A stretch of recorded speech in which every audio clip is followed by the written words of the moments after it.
ख्वाजा कुतुबुद्दीन साहब पे भी इल्जाम लगते रहे। एक इल्जाम ये भी लगा कि करीब चले गए। हुआ क्या, एक दिन सुल्तान शमसुद्दीन तमश दरबार में बैठा है, काजी अदालत भी बैठे हैं, मुकदमात सुने जा रहे हैं। बाहर से रोने की आवाज आने लगी, चीखने चिल्लाने की, बीबी बयान कर रही, क्या हो गया क्या हो गया। वो टल लगे होते थे बादशाहों के, वो बजने लगे, जोर होने लगा। बादशाह ने कहा इस फरियादी को जल्दी बुलाओ। वो अंदर औरत आई तो चीख चीख के रो रो के उसने अपने कपड़े फाड़ फाड़ के, बुरा हाल, 2 महीने का बच्चा। लोग उसकी आहोजारी पर उसकी तरफ मुतवज्जह, बीबी क्या हुआ, पानी पिलाओ बिठाओ, ये क्या हो गया। कहने लगी लुट गई, इज्जत बर्बाद हो गई, तबाह कर दी गई। मैं क्या हुआ। कहने लगी बादशाह एक शख्स मेरा गैर शरई खामन बना, फिर मुझे हमल हुआ, फिर मेरी गोद में ये बच्चा है 2 महीने का।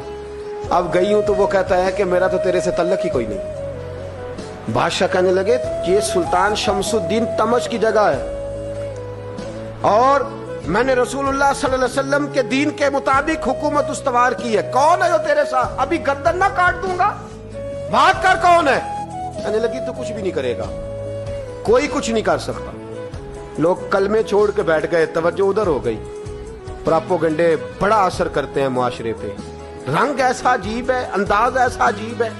फरमाया बात तो कर। उस औरत की आवाज गूंजी तो हालात ही खराब हो गए। कहने लगी बादशाह हौसला पैदा कर सुनने का तू बात कर। कहने लगी मेरे गोद में जो बच्चा है ये कुतुबुद्दीन बख्तियार काकी का है, ये तेरे पीर की नाजायज औलाद है।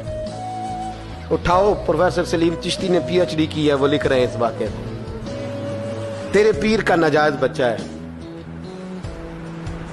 हाथ कांपने लगे बादशाह के। कहने लगे या अल्लाह कभी तो कयामत बर्पा कर दे तो मामला ठीक हो जाए, मैं तेरी जुबान खींच दूंगा तेरी गर्दन। तूने बात कैसे की। कहने लगी मैंने कहा था ना तेरे अंदर हौसला नहीं, मेरी इज्जत तार तार हो गई और तू पीर बचा रहा है।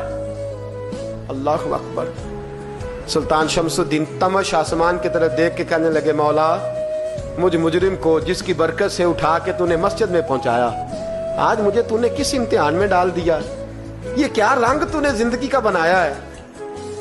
कहने लगी बुला उसे, उड़ा गर्दन। अल्लाहु अकबर। ख्वाजा कुतुबुद्दीन बख्तियार काकी, जरा उस जगह पे अपने आप को खड़ा करके देख मेरे दोस्त। जो शख्स दिल्ली के बाजार में निकले तो दुकानें बंद हो जाएं, औरतें घरों में घुस जाएं, जिसके नाम पर चर्चे हों दीन के, वो शख्स लाठी टिकाता टिकाता। उर्स मनाने आसान है, ढोल ढमक्के करके घरों को जाना आसान है, पर जरा इनकी राहों का